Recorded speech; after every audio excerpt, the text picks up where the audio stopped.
Well, since this is 4-H week, we thought we'd visit with some very, very industrious 4-Hers. And we're here with the Kobelkas. We're east of Lawton. This is Casey, Kyle, and Keith Kobelka, and thanks for joining us today. Glad we can have you out here. Now, you guys have been extremely industrious, and tell the viewers what you've actually done here. Well, in the last 3.5 years, we built ourselves a little 9-hole golf course. And we just started out playing golf out here one day and said, let's build this course. And we finally got it open to the public just lately. Oh, great. Now, you've used this as an agriculture project for 4-H, and now it's actually turned into, now that it's open, you're using it for what? An entrepreneurship. Okay. The running and operating of your own business. Well, great. I think that's wonderful, and I think everybody'd like to see what you've done. Can we go take a look? Yeah, let's go ahead. Great.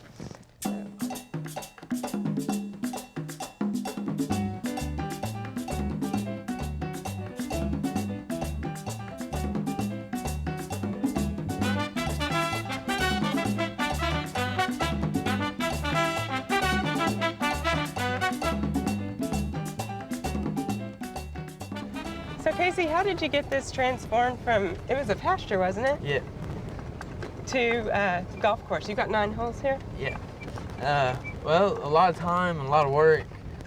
Like I said a while ago, the first year all we did was pick up rocks and baling twine, trying to get the ground a little smoother where we wouldn't mess up our mowers. And then you came in after that and sprigged it? Yeah. What'd you use for that? U3 Bermuda grass is what the kind of grass is, but we had a guy come in, he had a Bermuda grass sprigger, and he actually did the sprigging for us. And then your greens, what are they made of? They're the same thing right now. Okay. These here are temporary greens. We're wanting to put in permanent greens back behind all the other ones. Okay. So that'll just be a matter of time. We're wanting to work on this this spring, get them ready, and try and sprig them or put the grass in this next spring. Okay. Now, you don't have water basically to all the areas out here, just to your greens? Yes. So. Yeah, that's all we can water right now. We haven't got our in-ground sprinklers put in yet because we're not exactly sure where our greens are going to be. So that's we're wanting to start digging the holes, trenching the holes for them this winter. And we already have all the pipe and the sprinkler heads bought, so it's just a matter of time now. Now, when you're putting in a permanent green, you were telling me a little bit about this earlier, but you actually have to do quite a bit. What do you have to do to this area to put in a permanent green? There's a lot of stuff you're supposed to do. Exactly, I'm not sure. I know you have to dig it out. You dig it out and then actually build it up with different layers of like rock and peat moss and sand and soil and a whole bunch of different layers. And actually you'll build the green up, and you have to have its drainage system on them, lateral lines and all that. Okay. So it's a very complex process to put in a permanent green. And basically this has been a very big learning process for you all too. It has been a really big learning process. Now, what was like one of your biggest problems in doing this that you've run into? The biggest problem we've had is armadillos.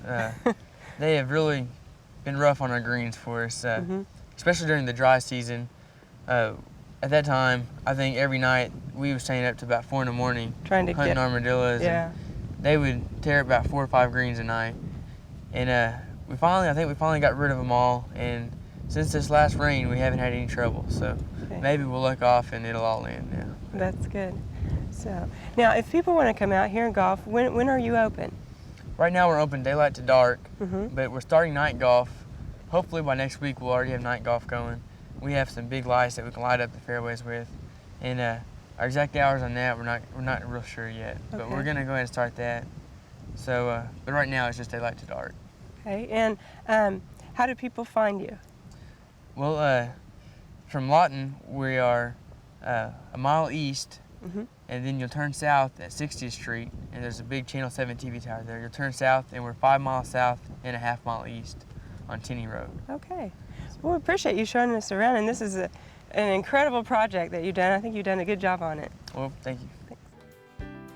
We hope you've enjoyed this classic from the Oklahoma Gardening Vault.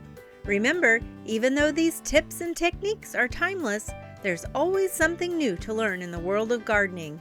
By subscribing to both Oklahoma Gardening and OK Gardening Classics, you'll have access to a wealth of gardening knowledge, both classic and contemporary.